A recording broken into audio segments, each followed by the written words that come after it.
पहले वीडियो देखिए।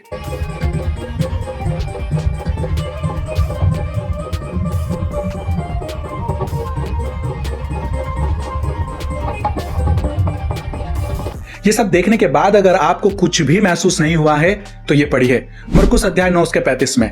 तब उसने बैठकर 12 को बुलाया और उनसे कहा, यदि कोई बड़ा होना चाहे तो सबसे छोटा और सबका सेवक बने। यीशु मसीह ये बातें किसे कह रहे हैं? अपने 12 चेलों को। और क्यों कह रहे हैं? क्योंकि मरकुस अध्याय 8 से अध्याय 11 तक अपने चेलों को यीशु मसीह बता रहे हैं कि बहुत जल्द मुझे पकड़वाया जाएगा और मुझे मार दिया जाएगा और एक बहुत बड़ा क्लेश तुम लोगों के ऊपर आने वाला है। लेकिन चेलों का ध्यान उस आने वाली विपदा पर नहीं है। चेलों का ध्यान है अपने आप को बड़ा बनाने पर। चेलों के अंदर आदर पाने की होड़ लग गई है कि यीशु मसीह का प्रिय कौन है, कौन चेलों में बड़ा है और कौन यीशु के राजा बनने पर उसके दाएं और उसके बाएं बैठेगा। मरकुस अध्याय 10 उसके 35 से 37। तब जब्दी के पुत्र याकूब और यूहन्ना ने उसके पास आकर कहा, हे गुरु, हम चाहते हैं कि जो कुछ हम तुझसे मांगे वह तू हमारे लिए करे। उसने उनसे कहा, तुम क्या चाहते हो कि मैं तुम्हारे लिए क्या करूं? उन्होंने उससे कहा, हमें यह दे कि तेरी महिमा में हम में से एक तेरे दाहिने और दूसरा तेरे बाएं ओर बैठे। ये बातें कोई आम आदमी नहीं कर रहा है। ये आदर पाने की होड़ यीशु के चेलों में लगी हुई थी। याद रखिए, जब भी भारी क्लेश नजदीक होगा तब विश्वासियों में आदर पाने की होड़ बढ़ जाएगी। मेरी मिनिस्ट्री बड़ी है, मेरा पास्टर बेस्ट है, मेरा चर्च बेस्ट है और ना जाने क्या क्या। ये पास्टर साहब जीसस क्रॉस की भी ब्लेसफेमी कर रहे हैं। अपने प्राइवेट पार्ट के पास में जीसस क्रॉस को लटकाने का कोई भी मतलब नहीं बनता है, खासकर तब जब इन्होंने अपने गले में ऑलरेडी एक जीसस क्रॉस लटकाया हुआ है। मैं आपको बता रहा हूं, ये चर्च सीक्रेट सोसाइटी के द्वारा कंट्रोल किया जा रहा है।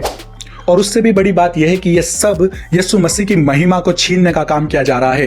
यीशु मसीह ने कभी भी पिता परमेश्वर की महिमा को खुद पर लेने की गुस्ताखी नहीं की, जबकि पिता परमेश्वर और यीशु मसीह दोनों एक ही थे। फिर भी यीशु मसीह ने हर बार यही कहा, यूहन्ना अध्याय 14 उसके 10 में, ये बातें जो मैं तुमसे कहता हूं अपनी ओर से नहीं कहता, परंतु पिता मुझ में रहकर अपने काम करता है।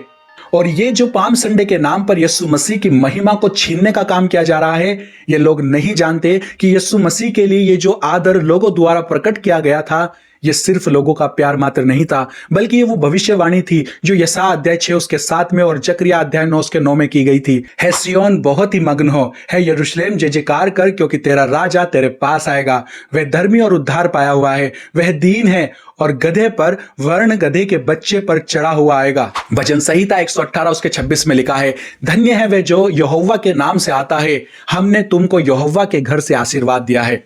अब आप मुझे बताइए, क्या इस पृथ्वी पर किसी में इतनी हिम्मत है जो यीशु मसीह की इस भविष्यवाणी की हुई महिमा को छीन सके? क्या इस पृथ्वी पर कोई है जो इस महा आदर के योग्य है? मुझे तो नहीं लगता।